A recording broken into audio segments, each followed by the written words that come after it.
Mas Hanta, apa yang Anda baca ketika PKB langsung memutuskan nama Sandiaga Uno dideklarasikan dan bergabung bersama Gerindra? Ya, paling tidak begini ya, kalau melihat peta PKB di DPW-nya, itu sudah mulai mengerucut. Mengerucut petanya kalau di sana ada Pak Ahok dengan 3 partai, Golkar, Nasdem, dan Hanura. Di sini juga ada Sandiaga Uno dengan didukung oleh 3 partai juga, misalnya plus PKS misalnya. Itu satu hal. Cuma ini yang menarik, pergerakan politik dalam peta konstelasi yang dilakukan oleh PKB ini bisa menjadi daya tarik bagi PD Perjuangan juga untuk ditarik ke luar Ahok. Meskipun saya ketika ini belum DPP, ketika PDIP nanti semakin misalnya memutuskan tidak di Pak Ahok, misalnya berkoalisi yang sama, tidak dengan Pak Ahok, itu ada kemungkinan ya bergabung dengan Sandiaga Uno atau membuat poros sendiri, katakanlah bergabung dengan Sandiaga Uno, maka ini semakin kuat. Tapi, nah ini catatan saya, ketika PDIP akhirnya mendukung Pak Ahok, itu ada kemungkinan ya, analisis saya, PKB juga ada kemungkinan bergeser ke Ahok. Karena ada dalam konteks peta politik nasional, kebersamaan di KIH dan lain sebagainya, faktor itu. Karena kalau dua-duanya kan antara Pak Ahok, tapi saya berharap tentu PKB konsisten ya, ini yang DPW-nya saya berharap. Nah, kalau dilihat baik Pak Ahok maupun PDIP itu kan punya pertimbangan yang sama yang ingin didapatkan. Kenapa Pak Ahok masih menunggu keputusan Ibu Megawati, PDIP, karena pertimbangan peta politik. Karena kalau PDIP di luar bergabung dan di luar Pak Ahok itu akan menentukan siapa lawan Pak Ahok. Kalau di dalam tentu mungkin dengan Pak Jarod lebih mudah untuk menangkan pertarungan, tapi kalau PDIP di luar akan muncul kandidat figur yang relatif kuat misalnya. Yang kedua, faktor yang dibutuhkan kalau kita mau jujur membuka, maka Pak Ahok juga membutuhkan mesin politik dari PD Perjuangan. Kita tahu pemenang pemilu, tapi di saat yang sama saya pikir juga PD Perjuangan memiliki 2 pertimbangan yang sama. Satu, kalkulasi politik tadi, melihat angka-angka kalkulator politik Mas Indra tadi soal peluang menang, jadi harus berhati-hati. Dan kedua ada faktor Pak Jokowi yang menjadi fasilitator. Ya, fakta Anda ini apakah memang benar partai-partai ini sabar menunggu Ahok? Iya, tadi peta yang saya sampaikan tadi sebenarnya kedua-duanya butuh. Tapi kayak istilah benci tapi rindu itu, kedua-duanya butuh. Jujur Pak Ahok butuh PD Perjuangan, di saat yang sama PD Perjuangan juga gamang sebenarnya kalkulasi politiknya masih meletakkan Pak Ahok, meskipun genit-genit sedikit bilang harusnya jadi cawagup dan sebagainya. Nah, kalau bicara kalkulasi politik, ke peta utak-atik koalisi itu ada 2 kemungkinan kan. Dengan pertimbangan hitungan elektabilitas, berarti itu faktor figur yang akan menentukan figur mana yang kuat. Sekarang sudah ada Pak Ahok, kemudian ada Sandiaga Uno, atau ada figur lain dimunculkan oleh PDIP, kecuali PDIP memutuskan ke Pak Ahok.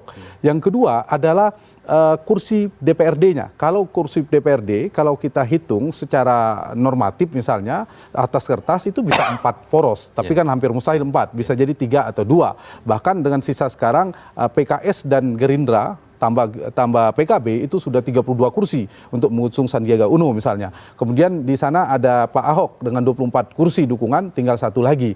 Nah, ini yang tergantung pada kacamata mana mau melihat. Kalau dari kacamata kalkulasi kursi, wajar dan tepat sekali PDIP mengatakan harus mengambil posisi calon gubernur. Tetapi ada variabel figur itu pasti realistis. Pak Ahok merasa beliau sebagai petahana, beliau punya elektabilitas relatif paling tinggi sekarang, dan lain sebagainya. Nah, tergantung ketemu seperti apa. Kalau mau bicara PDIP, idealnya memang cagup. Nah, kalau Pak Ahok mau menjadi kader PD Perjuangan, itu selesai. Kemudian PDIP dipegang oleh DKI. Mungkin maksudnya itu kali ya, kalimat yang disampaikan. Tetapi nyatanya kan tidak, karena belum tentu. Tadi ya sempat disampaikan oleh Mas Ansi tadi juga, PDIP dengan memenangkan Pilkada DKI itu belum tentu, karena secara insentif elektoral ya, belum tentu figur Pak Ahok besok terpilih itu terasosiasi kuat ke PDIP. Karena sekarang ini yang mendukung Pak Ahok ada 3 partai yang direkam oleh publik. PDIP mengusung wakilnya Pak Jarod. Yang kedua, kalau dikatakan bahwa PDIP akan menguasai Jawa sebagai basis untuk 2019, belum tentu juga. Nanti misalnya Bu Risma di Jawa Timur, Jawa Tengahnya Pak Ganjar, di Jawa Barat hanya wakil gubernur. Jadi hitungan-hitungan itu akan menjadi pertimbangan bagi PDIP, mendukung Pak Ahok atau mendukung di luar Pak Ahok. Di luar ada variabel yang saya katakan tadi, variabel Pak Jokowi dan kalkulasi politik. Yang paling ideal saya begini, harusnya biarkan ada 3 partai. Saya setuju tadi dengan ini sudah ada tim pemenangan ya, rumah pemenangan sudah yakin dengan 3 tidak ada PDIP, itu kan tidak dalam tahap kandidasi, itu tidak perlukan PDIP. Sebenarnya itu poinnya. Sudah cukup. Sudah cukup. Nah, harusnya dengan 3 partai ini sudah mengusung Pak Ahok versi 3 partai ini adalah figur terbaik. Nah, kalau yang kemudian sekarang ada Pak Sandiaga Uno, PKB dengan Gerindra, versi mereka adalah Sandiaga Uno terbaik. Pilihannya 2, PDIP akan mengusung yang terbaik figur PDIP. Apakah Ibu Risma atau tidak, atau akhirnya kembali ke Pak Ahok. Jadi pilihannya menurut saya, meskipun ada diskusi cawagup, ada dua pilihan bagi PDIP secara realistis, akan mendukung Ahok atau memunculkan penantang Ahok. Nah, untuk menjadi posisi ini terkait cagup. dengan Iya, bisa jadi itu yang terjadi, tetapi PDIP-nya yang perlu dikonfirmasi. Apakah PDIP akan berkoalisi dengan Sandiaga Uno, misalnya ini tidak dengan Pak Ahok ya, atau dia dengan posisi internal. Misalnya Sandiaga Uno, misalnya Ibu Risma dipasangkan dengan Pak Jarod. Nah, pertanyaan apakah PKB dan lain hampir kecil kemungkinan kan? Maksud saya itu, karena PDIP kan punya 3 opsi itu. Opsi ke Pak Ahok, eksternal internal, atau opsi internal. Kalau opsi internal eksternal, kalau internal eksternal yang diputuskan kembali ke Pak Sandiaga Uno. Tapi kalau eksternal internal ke Pak Ahok. Tapi kalau internal kemungkinan ada 3 poros menurut saya begitu. Jadi misteri Megawati memang akan menjadi kata kunci bagi peta politik Pilkada DKI ini sebenarnya. baik Siasat. Jadi siasatnya itu kalau dibaca bisa jadi yang saya katakan tadi ada poros lain. Poros lain itu yang tersisa, misalnya kita Sandiaga Uno dengan Gerindra, PKS dan PKB, maka yang tersisa kan ada 3 partai, yaitu Demokrat, P3 dan PAN. Itu bisa jadi satu poros meskipun peluangnya. Jadi ada 4 sebenarnya. Ada 4 yang mungkin, kalau hitungan politik ada 4 mungkin. PDIP sendiri, kemudian Pak Ahok tadi, Sandiaga Uno 3 partai, dan yang keempat.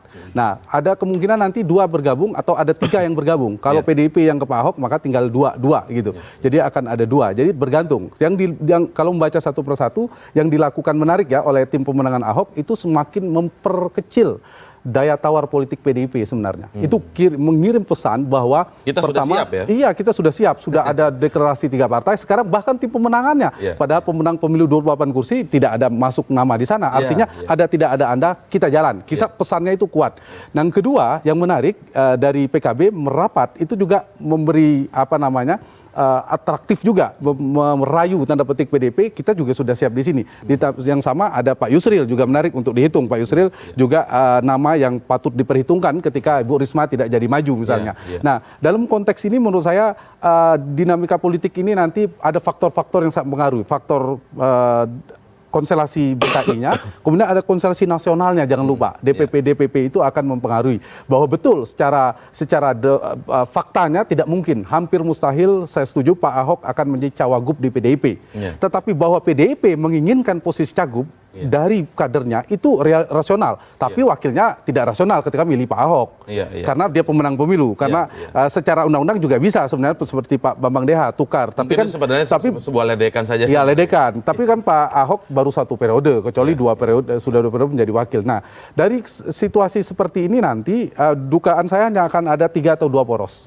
3 itu kalau PDIP tidak bergabung di Pak Ahok, tetapi tidak juga bergabung dengan Pak Sandiaga Uno, itu kemungkinan akan ada 3. Tapi kalau tidak membuat poros sendiri, tinggal memilih ke Pak Ahok atau di luar Pak Ahok, kemungkinan akan ada 2 calon saja di Pilkada DKI ini. Dan yang menariknya PDIP. Peta PDIP ini akan mempengaruhi pergerakan partai lain.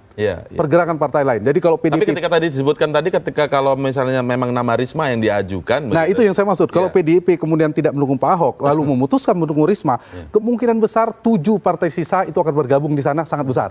Tapi kalau PDIP akhirnya memutuskan pada Pak Ahok, tidak ada jaminan 7. Dugaan saya akan ada 1 atau 2 partai akan mengikuti PDIP juga bergabung ke Pak Ahok.